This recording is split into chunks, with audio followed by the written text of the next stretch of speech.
नमस्कार, मी Prajakta Tandel. Top 18 bulletin मध्ये आपलं सगळ्यांचं स्वागत. प्रत्येक क्षेत्रातल्या महत्त्वाच्या टॉप 18 बातम्या पाहणार आहोत. सुरुवात करूयात राज्यातील टॉप 18 बातम्यांनी. राज्यात आज आणि उद्या विजांच्या कडकडाटासह किरकोळ पावसाची शक्यता हवामान विभागाने वर्तवलेली आहे. त्यामुळे थंडीचा प्रभाव काहीसा कमी होण्याची शक्यता देखील वर्तवण्यात आली आहे. वाहतूक पोलिसांकडून मुंबईमध्ये सीट बेल्ट सक्तीची अंमलबजावणी सुरू करण्यात आलेली आहे. त्यामुळे वाहतुकीचे नियम मोडले तर कठोर कारवाई होणार आहे. मोटार वाहन कायद्याची काटेकोरपणे अंमलबजावणी करण्याच्या सूचना मुख्यमंत्र्यांनी दिल्या. रविवारी उपनगरीय रेल्वे मार्गावर मेगा ब्लॉक घेण्यात येणार नाही. हार्बर मध्य आणि पश्चिम रेल्वे मार्गावर येत्या रविवारी मेगा ब्लॉक नाहीये. त्यामुळे वीकेंडला बाहेर जाणाऱ्यांना मोठा दिलासा मिळणार आहे. नागपूर मेट्रोला प्रजासत्ताक दिनी नागपूरकरांनी उत्स्फूर्त प्रतिसाद दिला. शेवटच्या मेट्रो फेरीनंतर प्रवासी संख्या जवळपास 2 लाखांच्या घरात पोहोचली. ही आजवरच्या विक्रमी प्रवासी संख्येनंतरची दुसरी विक्रमी संख्या ठरलेली आहे.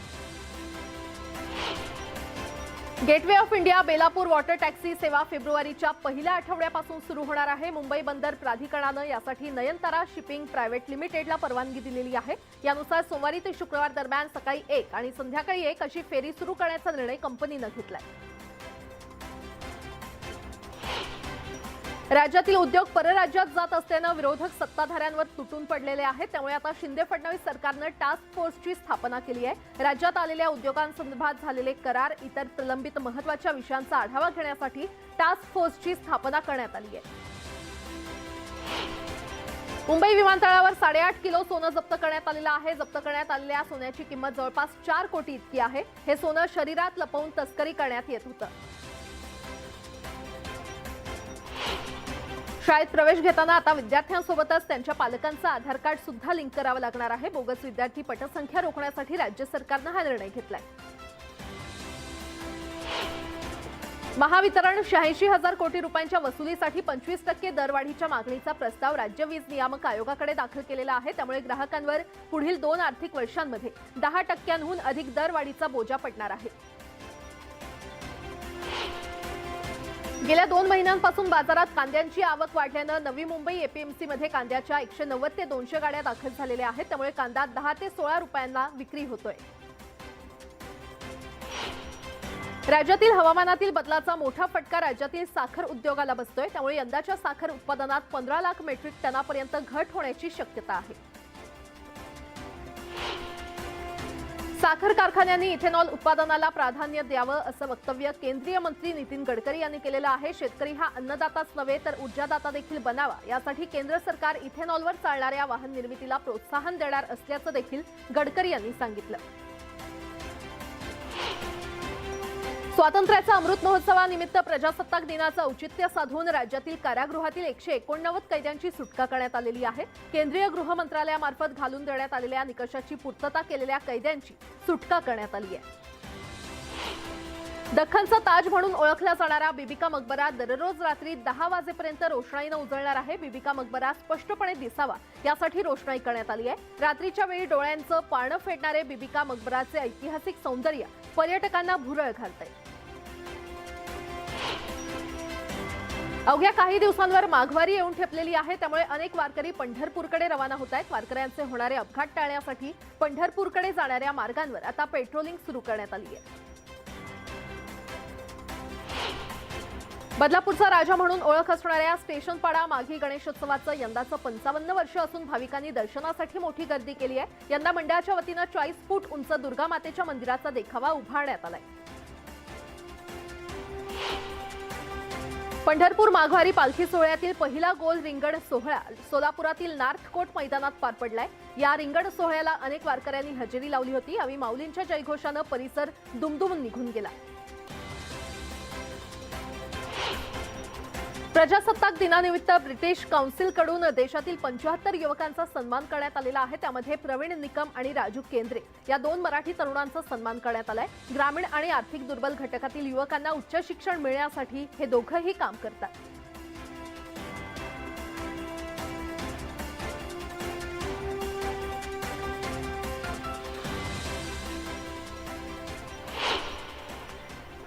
आणि आता एक सविस्तर बातमी। पुणे मुंबई एक्सप्रेस हायवेवरून विदेशी दारूची अवैधरित्या वाहतूक करणाऱ्या कंटेनरवर राज्य उत्पादन शुल्क विभागाने धडक कारवाई केलेली आहे। उर्से टोल नाक्यावर सापळा रचून गोवा राज्य निर्मित आणि फक्त गोवा राज्यात विक्री करत असलेल्या विदेशी मद्याची अवैधरित्या वाहतूक करणारा एक कंटेनर जप्त करण्यात आलाय। या कारवाईमध्ये तब्बल 47,52,000 रुपये किमतीची विदेशी दारू आणि कंटेनर असा एकूण 62,68,000 रुपये किमतीचा मुद्देमाल जप्त करण्यात आलाय। या प्रकरणी तिघांना अटक करण्यात आलेली आहे।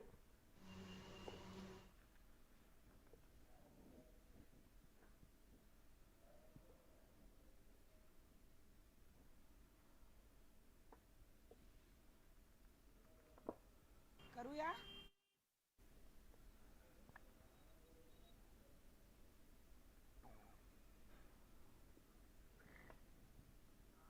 तर उर्से टोल नाक्यावर सापळा रचून ही कारवाई करण्यात आलेली आहे। 47.52 लाखांची विदेशी दारू जप्त करण्यात आलेली आहे। विदेशी दारूची अवैधरित्या वाहतूक इथे सुरू होती आणि पोलिसांकडून सध्या आरोपींना अटक करण्यात आलेली आहे आणि पुढील तपास देखील सुरू करण्यात आलाय।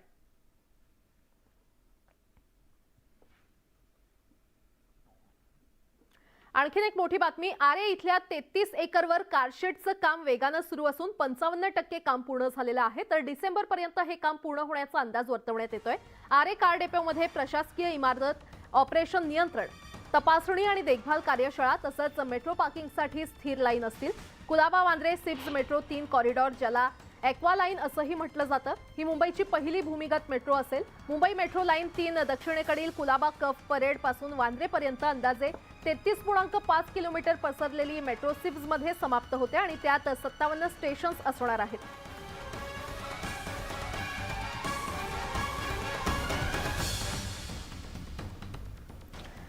आणखीन एक मुंबईकरांसाठी मोठी बातमी। हवेच्या सातत्याने ढासळत्या गुणवत्तेच्या पार्श्वभूमीवर मुंबई महानगरपालिकेने मुंबई हवामान कृती आराखडा बनवलेला आहे। या आराखड्यानुसार हवेची गुणवत्ता सुधारण्यासाठी विविध उपाययोजना सुरू आहेत। या अंतर्गत वाहतूक नाक्यांवर प्रदूषित हवेतील घटकांचं मोजमाप केलं जाणार आहे। तसंच 10 मीटर परिघात 5000 घनफूट प्रति मिनिट वेगाने हवेतील सूक्ष्मकण शोषून हवा शुद्ध करण्यासाठी 5 ठिकाणी प्रत्येकी 2 यंत्र बसवण्याचा प्रायोगिक प्रकल्प राबवण्यात येतोय, अशी माहिती पालिका आयुक्त इक्बाल सिंग चहल यांनी दिलेली आहे। हा आराखडा राबवण्यासाठी अभियांत्रिकी आणि वास्तुशास्त्रज्ञांचा समावेश असलेला मुंबई हवामान कृती आराखडा कक्ष स्थापण्याचं काम चालू आहे, असं देखील पालिका आयुक्तांनी सांगितलेलं आहे।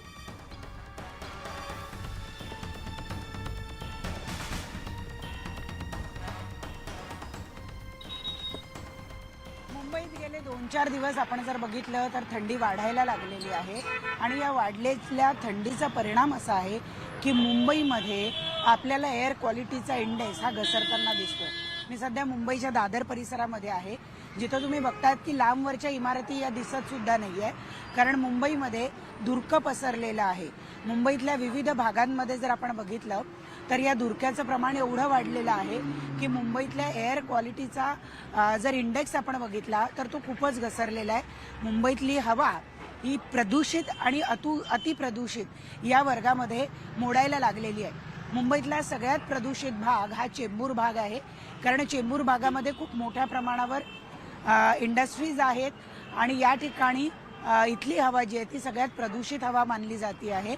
एअर क्वालिटी इंडेक्समध्ये तिथला जर अंक बघितला तर हा 351 एवढा गेलेला आहे। तर सगळ्यात कमी प्रदूषित, जर ती सुद्धा प्रदूषितच आहे पण तरी जर एकूण आकडेवारी बघितली तर सगळ्यात कमी प्रदूषित भाग हा मुंबईचा वरळी भाग आहे, कारण इथल्या इंडेक्समध्ये 180 एवढे अंक दाखवत आहेत। परंतु मुंबईतले बहुतेक भाग, मग ते अंधेरी असेल, बोरीवली असेल, भांडूप असेल, हे सगळे भाग जे आहे ते अतिप्रदूषित भागामध्ये मोडायला लागलेले आहे आणि ही मुंबईच्या दृष्टीनं अतिशय चिंतेची बाब आहे। जेव्हा जेव्हा मुंबईमध्ये थंडी पडू लागते तेव्हा तेव्हा मुंबईतल्या एअर क्वालिटी जी आहे ती घसरायला लागते, कारण थंड हवा ही खालच्या बाजूला बसताना आपल्याला बघायला मिळते आणि त्यामुळे असं सगळ्या संबंध भागामध्ये आपल्याला धुरकं पसरलेलं दिसतं आहे। जेव्हा उष्णता असते त्यावेळेला दूषित हवा जी आहे ती समुद्राच्या वाऱ्याबरोबर वाहून जाते, परंतु ज्यावेळेला थंड हवामान असते त्यावेळेला ती हवा खाली बसते आणि त्यामुळे मुंबईत आपल्याला संबंध भागामध्ये असं धुरकं पसरलेलं दिसतंय। शासन या सगळ्या बाबीचा गांभीर्यानं विचार करताना दिसतंय आणि त्यामुळे दूषित हवेचं प्रमाण कमी व्हावं यासाठी वेगवेगळ्या पातळ्यांवर नवीन नवीन गोष्टी करून प्रदूषित हवेचं प्रमाण कमी करण्याचा प्रयत्न शासन करणार आहे असं कळतं आहे. परंतु यावर्षी मुंबईमध्ये धुरक्याचा कालावधी जो आहे तो मोठ्या प्रमाणात वाढताना दिसत आहे आणि ही एक चिंतेची बाब आहे. व्हिडिओ जर्नलिस्ट नवनाथ मुखेसह प्रणाली कापसे, न्यूज 18 लोकमत, मुंबई. तर मुंबईकरांना शुद्ध हवा देण्याचे प्रयत्न आता मुंबई महानगरपालिकेकडून सुरू करण्यात आलेले आहेत. आणि आता पाहुयात राजकीय विश्वातील टॉप 18 बातम्या. विधान परिषद निवडणुकीच्या प्रचाराचा आज शेवटचा दिवस आहे. मात्र भाजपनं अजूनही सत्यजित तांबे यांना उघड पाठिंबा दिलेला नाही, त्यामुळे राजकीय वर्तुळात चर्चांना उधाण आलंय. राष्ट्रवादीचे अध्यक्ष शरद पवार आज कोल्हापूर दौऱ्यावर आहेत. माजी आमदार संपतराव पवार पाटील यांच्या अमृत महोत्सवी वाढदिवसानिमित्त आयोजित कार्यक्रमाला पवार हजेरी लावणार आहेत. केंद्रीय मंत्री नितीन गडकरी आज कोल्हापूर दौऱ्यावर आहेत. गडकरी सकाळी अंबाबाईचं दर्शन घेणार असून त्यानंतर ते करवीर पीठाच्या शंकराचार्य मठाला भेट देणार आहेत.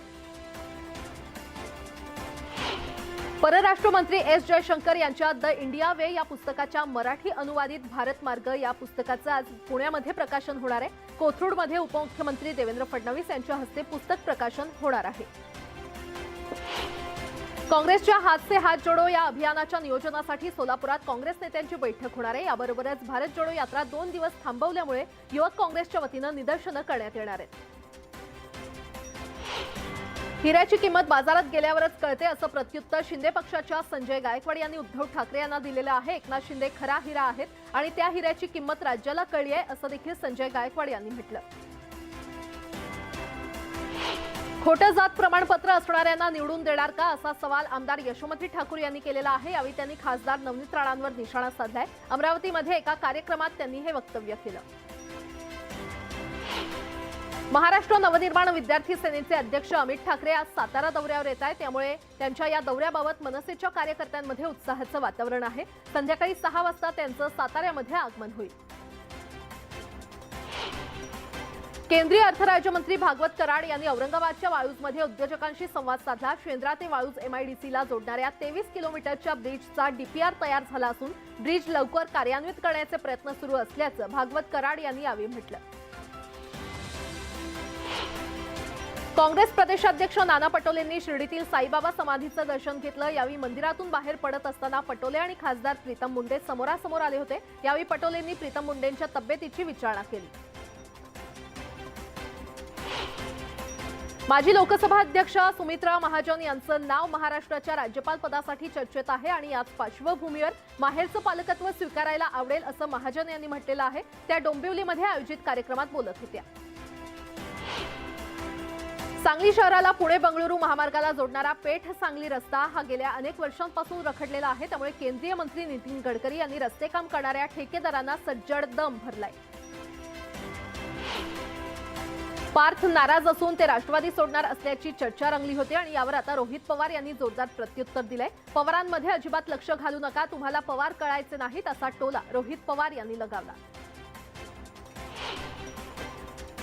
खारघरमध्ये बाळासाहेबांच्या शिवसेनेचा पक्षप्रवेश कार्यक्रम पार पडला. यात भाजपसह राष्ट्रवादी काँग्रेस आणि इतर पक्षातील अनेक पदाधिकारी आणि ग्रामपंचायतीच्या सदस्यांनी बाळासाहेबांच्या शिवसेनेमध्ये प्रवेश केला. यावेळी उद्योग मंत्री उदय सामंत यांच्यासह आमदार भरत गोगावले आणि महेंद्र थोरवे उपस्थित होते. आनंद दिघेंच्या जयंतीनिमित्तानं न्यूज 18 लोकमतनं मुख्यमंत्र्यांशी संवाद साधला. यावेळी आनंद दिघेंच्या आठवणींना एकनाथ शिंदे भावूक झालेले पाहायला मिळाले. आनंद दिघेंच्या कामाचं काही जणांना दुःख झाल्याचा टोला त्यांनी उद्धव ठाकरेंवर नाव न घेता लगावला. भारतीय जनता पक्षाला सोडचिठ्ठी देऊन दादा भुसे यांना आव्हान देण्यासाठी अद्वै हिरे यांनी शिवसेना उद्धव बाळासाहेब ठाकरे पक्षात प्रवेश केलाय. शिवसेना भवन या ठिकाणी उद्धव ठाकरे आणि संजय राऊत यांच्या उपस्थितीमध्ये अद्वै हिरे यांनी शिवबंधन हातावर बांधून घेतलं. लोकसभा निवडणुकीसंदर्भात एक सर्व्हे समोर आलेला आहे. या सर्व्हेमध्ये महाविकास आघाडीला फायदा होत असल्याचं दाखवण्यात आलं. यावरूनच आता राज्यात राजकारणाला सुरुवात झाली आहे. महाविकास आघाडी 48 जागा जिंकेल असा विश्वास उद्धव ठाकरे यांनी व्यक्त केलाय. तर भाजप सर्व्हेच नाही तर विकासाचं राजकारण करतं असं चंद्रशेखर बावनकुळे यांनी म्हटलं. मुख्यमंत्री एकनाथ शिंदे यांच्या उपस्थितीमध्ये पारसिक बोगद्याचं शेवटचं ब्लास्टिंग पूर्ण करण्यात आलं। या बोगद्यानं कल्याण डोंबिवलीतील प्रवाशांना मोठा फायदा होणार आहे। कल्याण डोंबिवली आणि ऐरोलीचं अंतर 14 किलोमीटरनं कमी होणार आहे। प्रकल्पाच्या पूर्णत्वानंतर ऐरोली ते काटई हा प्रवास फक्त 10 मिनिटात पूर्ण होणार आहे।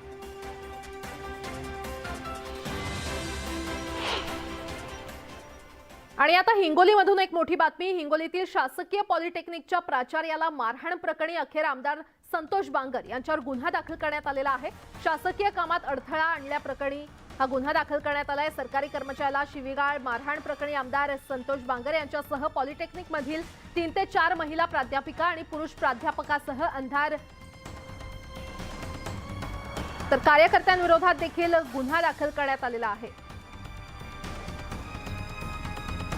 हिंगोलीतील शासकीय पॉलिटेक्निकच्या प्राचार्याला मारहाण प्रकरणी अखेर आमदार संतोष बांगर यांच्यावर गुन्हा दाखल झाला असल्याचं आपल्याला पाहायला मिळतंय। या क्षणाची अतिशय मोठी बातमी आपण पाहतोय।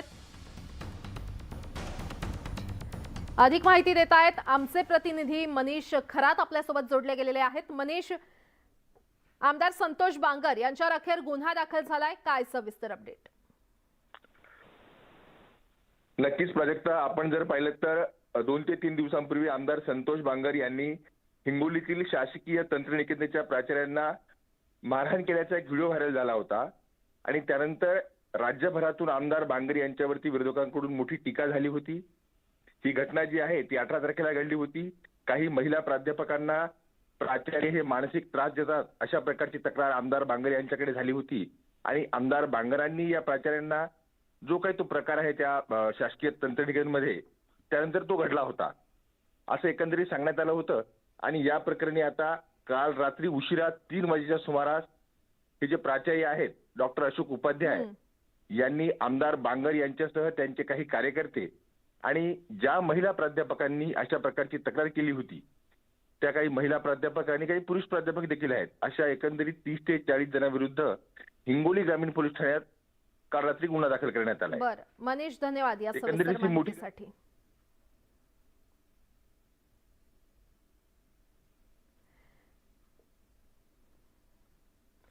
आणि आता बुलेटिनमध्ये पाहूयात राष्ट्रीय स्तरावरच्या टॉप 18 बातम्या।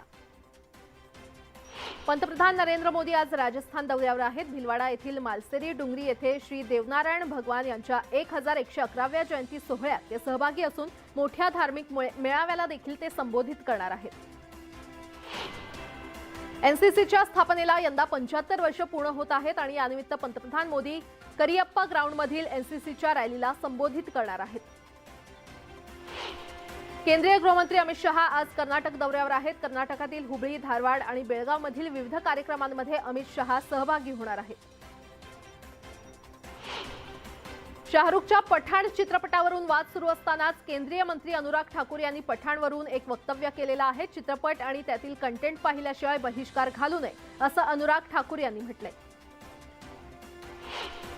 जेएनयू आणि जामियानंतर आता दिल्ली विद्यापीठात बीबीसीच्या डॉक्युमेंटरीवरून वाद सुरू झालेला आहे। दिल्ली विद्यापीठातील परिस्थिती नियंत्रणात आणण्यासाठी कलम 144 लागू करण्यात आले।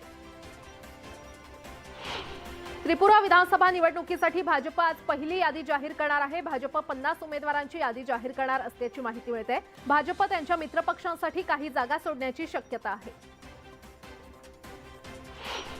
आंध्र प्रदेशच्या काकीनाडा येथे तिन्ही दलांनी संयुक्त युद्धाभ्यास केला। नौदलाची अनेक मोठी जहाजं आणि हवाई दलातील जॅग्वार विमानांनी या सरावात सहभाग नोंदवला। बिश्नोईचा साथीदार रवी राजगड याला अटक केलेली आहे। या कारवाईमध्ये आरोपीकडून चीनी बनावटीची पिस्तूल आणि 6 जिवंत काडतुसं जप्त करण्यात आली आहे। मध्य प्रदेशच्या शहडोलमध्ये विषारी वायूमुळे 4घांचा मृत्यू झालाय। पोलिसांनी दिलेल्या माहितीनुसार एसईसीएलच्या बंद खाणीमध्ये भंगार चोरण्यासाठी 5 तरुण भगदाडमधून खाणीमध्ये घुसले होते। या प्रकरणी एसआयटी देखील गठीत करण्यात आली आहे। यूपीच्या अमरोहा येथे पठाण चित्रपट पाहताना तुंबळ हाणामारी झाली। पोलिसांनी राडेबाज 2 आरोपींना अटक केली आहे। थिएटरमध्ये कोल्ड्रिंकच्या वादातून मारामारी झाल्याचं सांगण्यात येत आहे।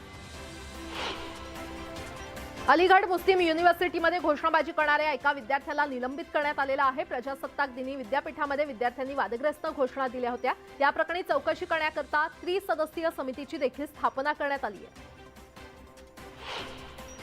महात्मा गांधी काशी विद्यापीठात काही विद्यार्थ्यांनी गोंधळ घातला। विद्यापीठ प्रशासन आपल्या भवितव्याशी खेळत असल्याचा आरोप करत विद्यार्थ्यांनी कुलगुरू कार्यालयाला घेराव घातला।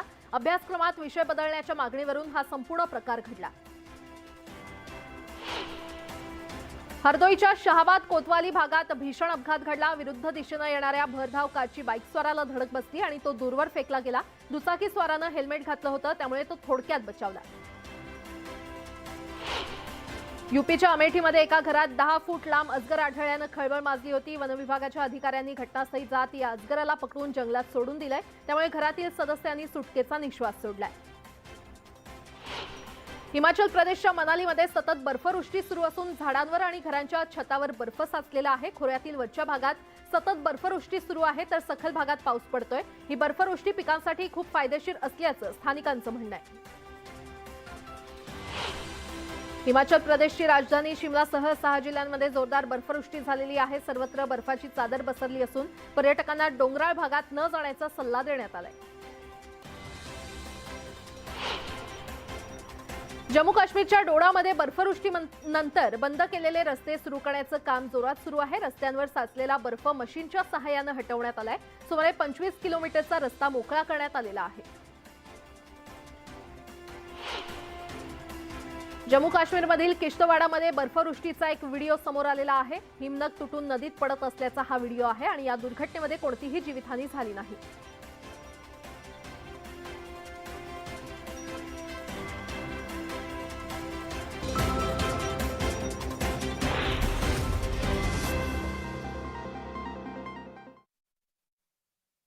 दर्शक निर्माता करण जोहरनं आपले काही खास फोटोज चाहत्यांबरोबर शेअर केले। त्याचा हा कूल अंदाज त्यांच्या पसंतीला उतरतोय।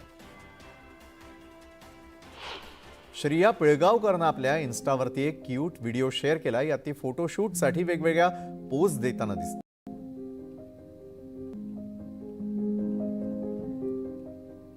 शाहिदनं नवा फोटोशूट चाहत्यांबरोबर शेअर केलेलं आहे। त्याच्या या फोटोजवर चाहत्यांनी लाईक्स आणि कमेंट्स वर्षाव केलाय। वेगवेगळ्या लुकमधील फोटो सोनम सोशल मीडियावरती नेहमीच शेअर करत असते आणि नुकताच एक लुक तिनं इंस्टाग्रामवरती शेअर केला। या फोटोला चाहत्यांनी विशेष पसंती दर्शवली आहे। आपल्या चाहत्यांबरोबर कनेक्ट राहण्यासाठी कृती सनन देखील सोशल मीडियावरती ऍक्टिव्ह असते। याचा अंदाज तिनं चाहत्यांबरोबर शेअर केला। या नव्या लुकची सध्या सर्वत्र चर्चा आहे। अभिनेत्री काजोलनं देखील एक खास व्हिडिओ शेअर केलेला आहे। यात ती खूपच ग्लॅमरस दिसते। हा व्हिडिओ चाहत्यांना खूप आवडलाय। अभिनेत्री कंगना रनौत देखील सोशल मीडियावरती ऍक्टिव्ह असते। वेगवेगळ्या लुकमधील फोटोज ती सोशल मीडियावरती नेहमी पोस्ट करत असते। असंच एक फोटोशूट तिने चाहत्यांबरोबर शेअर केलंय। उर्वशीनं आपल्या किलर लुकनं सर्व चाहत्यांचं लक्ष वेधून घेतलं। तिच्या या मनमोहक लुकनं चाहते घायाळ झालेले आहेत।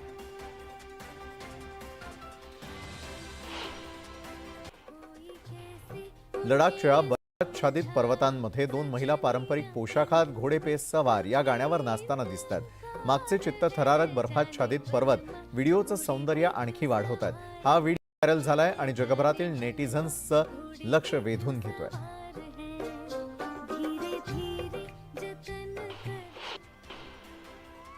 पाकिस्तानी आयशा आठवतीये का, जिने मेरा दिल ये पुकारे आजा या गाण्यावरती डान्स केलेला होता। आता अशाच आणखी एका पाकिस्तानी मुलीनं तिच्या बहिणीच्या लग्नात अंग लगा दे रे या गाण्यावरती डान्स केलाय। हा डान्सचा व्हिडिओ इंटरनेटवर व्हायरल झालाय।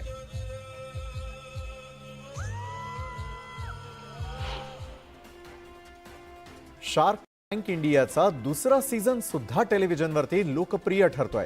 85 वर्षीय आजोबा शार्क टँकमध्ये आयुर्वेदिक तेलाची डील घेऊन शार्क समोर आले। वयाच्या 85व्या वर्षी सुद्धा टक्कल असलेल्या डोक्यावर केस उगवतील असा दावा त्यांनी शार्क समोर केला।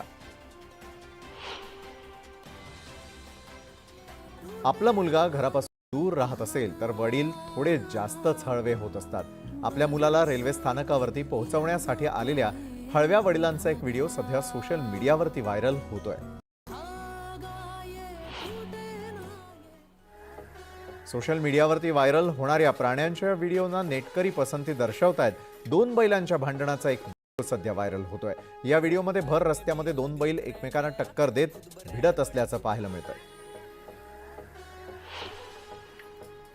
सोशल मीडियावरती लग्नामधील व्हिडिओ व्हायरल होतोय. यात नवरी मुलगी सासरच्या मंडळींसमोर डान्स करते आणि त्यानंतर काही वेळातच नवरा मुलगाही गाण्याच्या ठेक्यावरती नाचायला लागतो आणि विशेष म्हणजे नवरदेवाचं कुटुंब नवरी मुलीला नाचण्यास प्रोत्साहन देत आहे.